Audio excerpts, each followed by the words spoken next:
हो सकता है वो सच कह रहा हो। जो भी हो अंकल, मैं हार नहीं मानने वाला, चाहे कुछ भी हो जाए। और मैं भी तुम्हें समझा समझा के थक चुका हूं कि उसका पीछा छोड़ दो अली। अच्छा ठीक है, आपका दोस्त और आप चाहें तो इन्वेस्टिगेशन जारी रख सकते हैं, लेकिन प्लीज मुझे इस तरह हाथ पे हाथ रखकर ना बैठने दें। तुम जैसा जिद्दी इंसान मैंने अपनी जिंदगी में नहीं देखा है। हर बार ऐसा नहीं होता। बाज़ औक़ात हम उन चीज़ों से भी हार मान लेते हैं जिनकी हमें ज़रूरत होती है।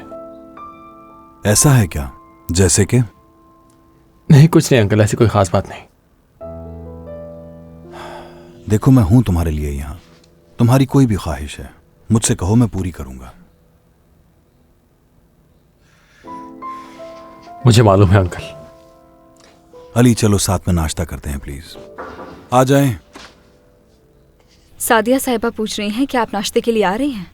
ठीक है बेटी, कह दो कि आ रहे हैं। वैसे भी दोपहर के खाने का वक्त हो गया है, पता नहीं कौन सा नाश्ता है। आओ।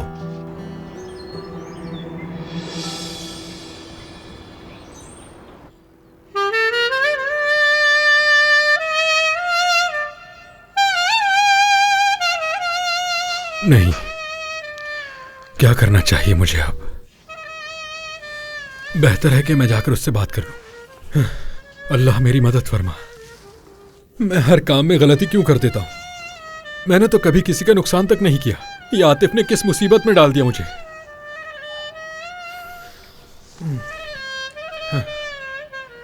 आतिफ से मुझे किसी न किसी तरह छुटकारा पाना होगा।